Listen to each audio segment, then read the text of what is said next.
हनुमान जन्मोत्सवानिमित्त विजापूर रोडवरील उत्तरमुखी हनुमान मंदिरात विविध धार्मिक कार्यक्रम पार पडले। यावेळी भाविकांनी दर्शनासाठी गर्दी केली होती।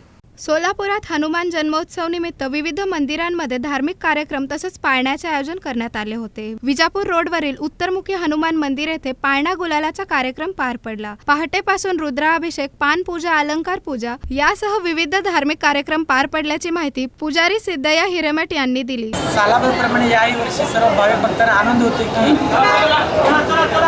हनुमान जन्मोत्सव प्रीत्यर्थ दिनांक 11/12/2025 रोजी संध्याकाळी ठीक 7 वाजता मंदिराचे 2 गणतीध्वज व पालखी गंगेपूजेसाठी निघाले। तसेच संध्याकाळी महाप्रसादाचा कार्यक्रम प्रारंभ केला आणि पहाटे 2 वाजता भाविक भक्तांकडून व मंदिराच्या ट्रस्टीकडून श्रीच्या मूर्तीस रुद्राभिषेक, पानपूजा, सिंदूराभिषेक, पंचपल्लवाभिषेक, अलंकाराभिषेक, महाआरती संपन्न झाली। या मंदिराला 102 वर्षे पूर्ण झाली आहेत। दरवर्षी हनुमान जन्मोत्सव मोठ्या भक्तिभावात साजरा होतो।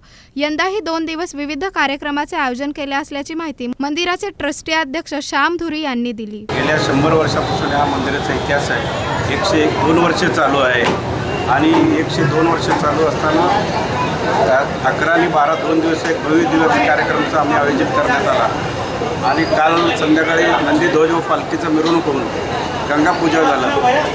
आज सकाळी 6 वाजल्यापासून संध्याकाळी 10 वाजेपर्यंत महाप्रसादाचं वाटप होईल।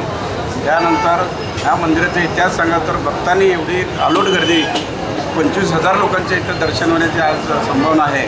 त्यामुळं पोलीस बंदोबस्त आम्हाला योग्य प्रमाणे ह्या विजापूर नाका पोलीस स्टेशनने आम्हाला सहकार्य चांगल्या पद्धतीने केलं।